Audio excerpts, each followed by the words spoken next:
Hi, this is Yogeshwar 7000 again, and I'm back with the second video on this series on chakras. In my first video, I discussed chakras in general, what the Sushmana Nadi is, what the 72,000 nadis are, how they are connected and they create energy centers, which are called the seven chakras in our bodies. What is the purpose of these chakras? What problems are created when there are energy blockages in these chakras? What planets are associated with these chakras? How do we clear the blockages and balance these chakras and have a healthy physical, spiritual, and a mental life? So this second video, this is actually the third video. The first video was explaining the seven chakras in detail, and this is the third video where we discussed. The first video did discuss about all the seven chakras. The second video discussed about the root chakra or the Muladhara chakra. And the second chakra, as we go along upwards towards the second chakra, this second chakra is called Swadhisthana chakra. The location of this chakra is somewhere between the root chakra, which is the Muladhara chakra, and the navel area. And this chakra is about creativity, and it's also called the sexual chakra because sexual energy does help us to create. And the creation is not just about creating babies.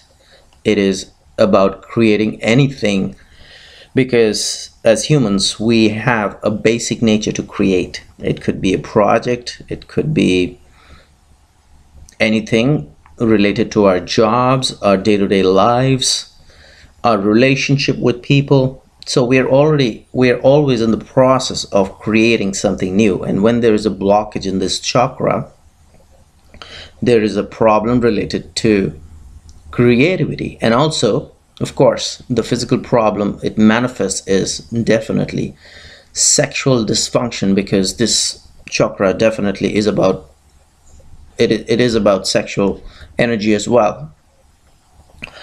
So what happens when this chakra gets blocked is, first, of course, I just mentioned sexual dysfunction, but more than that, it is about emotional instability.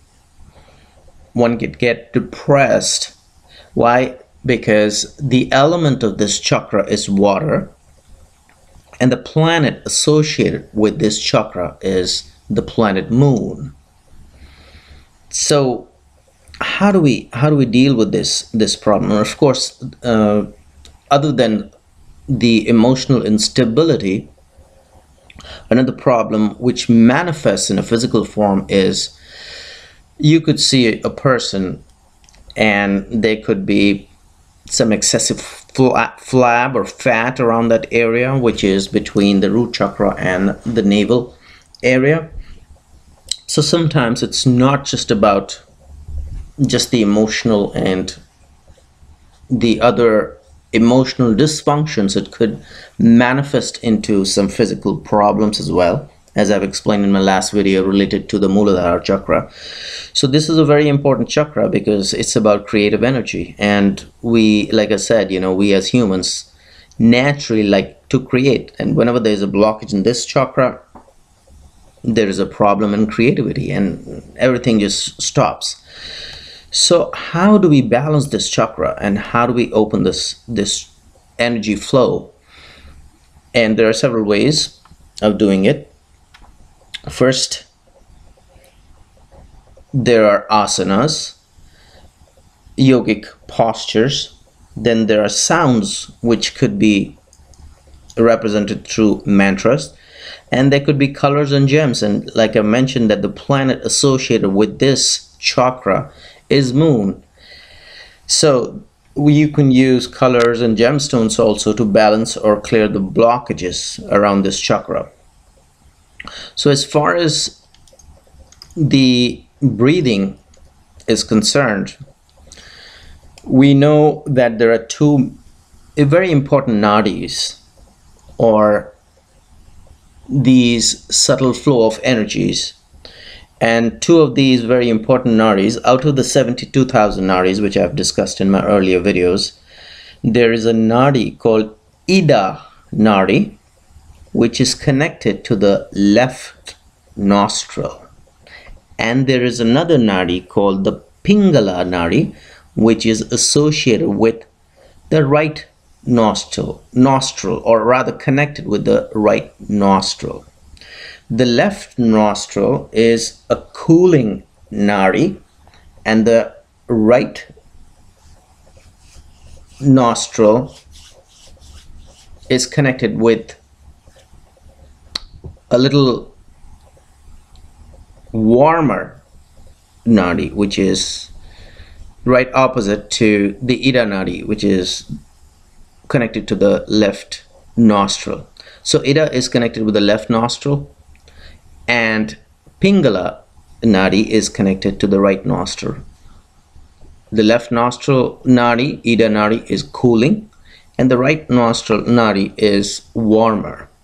The left nostril nadi is associated with the planet Moon, and the right nostril nadi, which is the Pingala nadi, is associated with the planet Sun. And right now we're talking about the second chakra, which is ruled by the planet Moon, and the element is water. So one of the remedies of balancing Swadhisthana chakra, which is the second chakra ruled by the planet Moon, is using left nostril breathing, also called the Ida nadi breathing, which can help up clear the blockages of the second chakra. So that is one, and I'm not going to get into details of how do we do this breathing in this video, because it's kind of a little technical, but it's basically closing your right nostril and breathing through your left nostril and using the power of the Ida nadi, clearing the blockage of your second chakra or Swadhisthana chakra.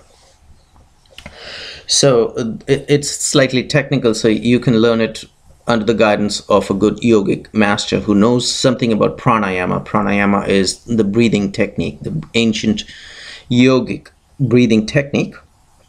So that's one way to balance Swadhisthana, which is the second chakra. The other way is the right yogic postures, or through yoga. There are several postures that also can be done under the guidance of an expert yogic master. So one of the important asanas to clear the blockage the blockage in the second chakra is the cobra pose, also called the Bhujangasana in Sanskrit. And once again, I'm not going to get into details of how to do it. It can be done, or it should be rather done, under the guidance of an expert yogic or yoga master.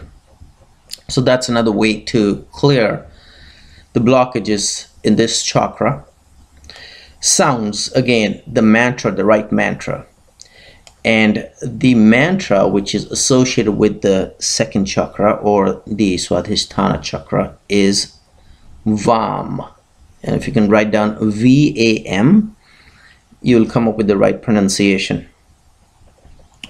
Now going to the colors, as I've already discussed in my previous video, this color for this second chakra is orange. So you can use orange colors, orange clothing, which will balance this chakra or clear the blockages in this chakra. But more than that, the cosmic color associated with this chakra or associated with the planet Moon, as I've already discussed in my previous video, is orange.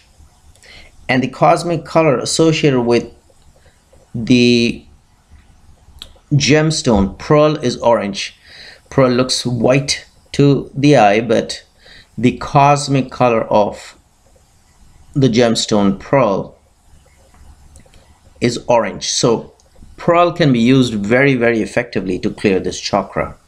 Now, a lot of healers have recommended gemstones for this chakra as amber or carnelian, but I wouldn't agree with this. So a word of caution here: an orange looking gemstone does not necessarily mean that the cosmic color of that gemstone is orange.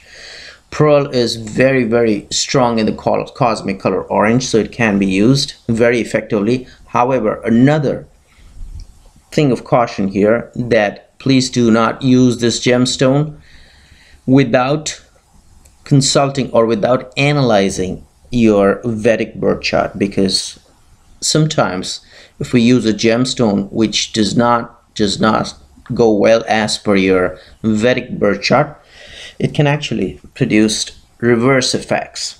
So a word of caution here. So while using gemstones, there are several healers who just recommend gemstones, but gemstones are extremely powerful. One has to kind of match these gemstones which you're using for chakra healing with your Vedic birth chart, and only if that gemstone works well with you or suits you based on the Vedic birth chart, you should be using it for clearing up of the chakra. So hopefully you enjoyed this little video, my second chakra analysis, and in the meanwhile, I will recommend subscribe to my channel and check out my website. There's a link below, and I will be back with my discussion on the third chakra in my next session. Until then, goodbye.